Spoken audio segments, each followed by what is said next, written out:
Welcome to టీ10 news. హర్యానాలో నిరుద్యోగము పెద్ద సమస్యగా పరిణమించింది.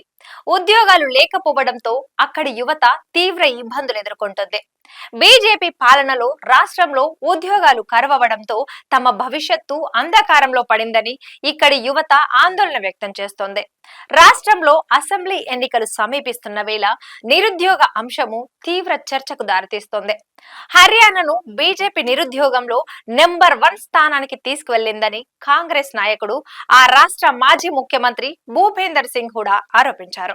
గత 10 ఏళ్లలో బీజేపీ ప్రభుత్వం 1.5 లక్షలకు పైగా ఉద్యోగాలను సృష్టించిందని ఆ రాష్ట్ర ప్రస్తుత ముఖ్యమంత్రి నాయబ్ సింగ్ సైని స్పందించారు. అయితే ఈ అసెంబ్లీ ఎన్నికల్లో నిరుద్యోగమే ప్రధాన అంశంగా మారనున్నదని, దీని ఆధారంగానే ఎన్నికలు జరగనున్నాయని రాజకీయ విశ్లేషకులు అంటున్నారు. ఏప్రిల్ నుంచి జూన్ త్రైమాసికానికి హర్యానాలో యువత నిరుద్యోగ రేటు 11.2% నమోదైంది. అంతకు ముందు ఇది 9.5% ఉండేది. ఇక మహిళల్లో నిరుద్యోగ సమస్య మరింత తీవ్రంగా ఉందని ప్రభుత్వ గణాంకాలే వెల్లడిస్తున్నాయి. మహిళల్లో యువత నిరుద్యోగ రేటు ఈ ఏడాది ఏప్రిల్ జూన్ త్రైమాసికానికి 17.2% ఉంది.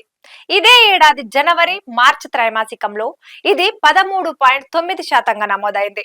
Centre for monitoring Indian economy సమాచారం ప్రకారం హర్యానాలో నిరుద్యోగ రేటు 29.2% ఉంది. ఇది పురుషుల్లో 24.5%, మహిళల్లో 64.9% ఉంది. హర్యానాలో నిరుద్యోగ శాతం దేశ సగటు 8.1%తో పోలిస్తే 3 రేట్ల కంటే ఎక్కువగా ఉండడం ఇక్కడి పరిస్థితిని తెలియజేస్తుందని విశ్లేషకులు అంటున్నారు. గతేడాది డిసెంబర్ నాటికి 4.7 లక్షల మందికి పైగా ఉద్యోగార్థులు తమ పేర్లను ప్రభుత్వ వెబ్సైట్లలో నమోదు చేసుకున్నారు. వీరిలో 3778 మంది గతేడాది ఏప్రిల్ నుంచి డిసెంబర్ మధ్య ఉద్యోగాలను పొందారు.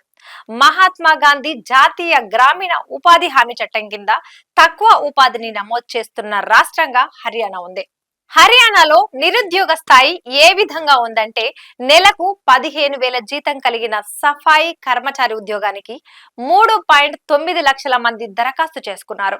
వీరిలో దాదాపు 40,000 మంది గ్రాడ్యుయేట్లు, 6,100 మంది పోస్ట్ గ్రాడ్యుయేట్లు ఉండడం హర్యానాలో నిరుద్యోగ తీవ్రతకు అద్దం పడుతోందని విశ్లేషకులు చెప్తున్నారు. ఇక వందలాది మంది యువత పని కోసం వెతుక్కుంటూ యుద్ధ వాతావరణంలో ఉన్న ఇజ్రాయిల్, రష్యా వంటి దేశాలకు వెళ్తూ తమ జీవితాలను ఫనంగా పెడుతున్నారు.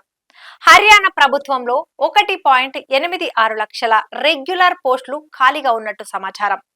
ఇక ఆరోగ్య, విద్య వంటి కీలక విభాగాల్లో 1.25 లక్షల మంది కాంట్రాక్టు కార్మికులు పనిచేస్తున్నారు. హర్యానాలోని ప్రభుత్వ కళాశాలల్లో దాదాపు 58% రెగ్యులర్ అసిస్టెంట్ ప్రొఫెసర్ పోస్టులు ఖాళీగా ఉన్నట్టు సమాచారం.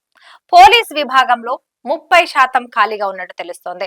నిరుద్యోగ అంశం హర్యానా అసెంబ్లీ ఎన్నికల్లో తప్పక ప్రభావం చూపుతుందని రాజకీయ విశ్లేషకులు అంటున్నారు. ఇప్పటికే రాష్ట్రంలో నిరుద్యోగులు ప్రభుత్వానికి వ్యతిరేకంగా ఆందోళనలు సైతం నిర్వహించారని వారు గుర్తు చేస్తున్నారు.